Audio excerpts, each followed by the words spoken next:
8 सितंबर सोमवार को supreme court ने एक बड़ा फैसला सुनाया है और खास बात यह है कि ये फैसला केवल बिहार में चल रहे एसआईआर प्रक्रिया पर चल रहे बवाल पर ही विराम नहीं लगाएगा, बल्कि देश में अब जहां जहां एसआईआर की प्रक्रिया होगी उनके लिए भी ये अच्छी खबर है। दरअसल सुप्रीम कोर्ट ने कहा कि बिहार की एसआईआर प्रक्रिया के दौरान मतदाताओं की पहचान के लिए आधार कार्ड को 12वां दस्तावेज माना जाए। अदालत ने यह भी साफ कर दिया कि आधार केवल पहचान के लिए मान्य होगा, नागरिकता का प्रमाण नहीं। अब सुप्रीम कोर्ट का ये फैसला जहां एक तरफ विपक्ष के लिए सियासी जीत है, तो वहीं चुनाव आयोग के लिए चुनौती। अदालत का कहना है कि आधार कार्ड को अधिकारियों द्वारा 12वें दस्तावेज के रूप में माना जाएगा। हालांकि ये भी स्पष्ट किया गया कि अधिकारी आधार कार्ड की प्रामाणिकता और वास्तविकता की जांच करने के लिए अधिकृत होंगे। आधार को नागरिकता का प्रमाण नहीं माना जाएगा। चुनाव आयोग को इस संबंध में आज ही निर्देश जारी करने होंगे। जस्टिस सूर्यकांत की अगुवाई वाली बेंच ने स्पष्ट किया कि आधार नागरिकता का प्रमाण नहीं है और आयोग मतदाता सूची में नाम जोड़ने के लिए मतदाता द्वारा दिए गए आधार नंबर की प्रामाणिकता की जांच कर सकता है।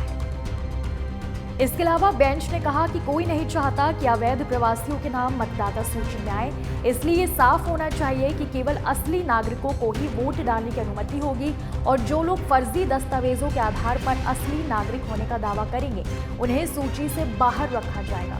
अदालत ने आयोग से कहा कि वो दिन में ही आवश्यक निर्देश जारी करे ताकि पहचान प्रमाण के लिए आधार स्वीकार किया जा सके।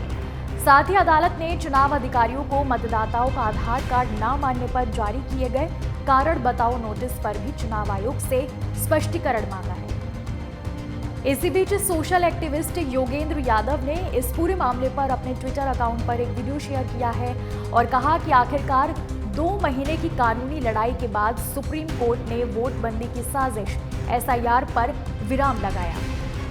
ये जो एसआईआर नामक षड्यंत्र है वोटबंदी का, लाखों करोड़ों लोगों को वोटर लिस्ट से बाहर रखने का, इस षड्यंत्र के पीछे खेल ये था कि आप 11 में से कोई एक डॉक्यूमेंट दो। 11 में 2 तो ऐसे थे जो अच्छे डॉक्यूमेंट है लेकिन किसी के पास तो है नहीं, पासपोर्ट और एनआरसी। बाकी ये पीले दस्तावेज थे जो एविडेंशियरी वैल्यू तो है लेकिन बिहार में ज्यादातर लोगों के पास है नहीं। आगे योगेंद्र यादव ने कहा, आज के आदेश में स्पष्ट कहा गया एसआईआर में आधार को जब 12वां वैध दस्तावेज मानना होगा। इस एक फैसले ने बिहार ही नहीं पूरे देश में करोड़ों लोगों का मताधिकार बचाया है। सुप्रीम कोर्ट ने चुनाव आयोग को सुझाव दिया कि आधार मान लीजिए। 2 बार इशारा किया ऑर्डर में हल्के हल्के, लेकिन चुनाव आयोग नहीं माना।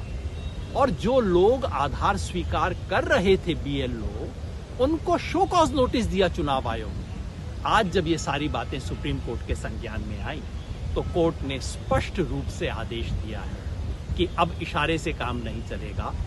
आधार को 12वें दस्तावेज के रूप में स्वीकार करना होगा, इसको पब्लिक के सामने ले जाना होगा।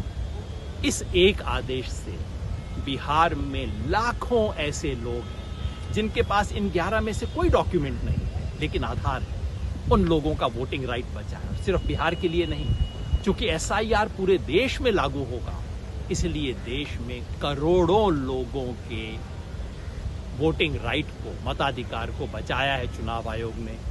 बिहार में एसआईआर की पहली प्रक्रिया 24 जून से शुरू हुई थी, जो कि 26 जुलाई तक चली। इसके बाद 1 अगस्त को पहला ड्राफ्ट लिस्ट जारी किया गया, जिसमें 65 लाख लोगों के नाम हटा दिए गए थे। इस आदेश से बिहार में वोटर पंजीकरण प्रक्रिया में पहचान के सत्यापन का दायरा बढ़ा है। आधार को अब कानूनी रूप में पहचान दस्तावेज की सूची में शामिल कर लिया गया है।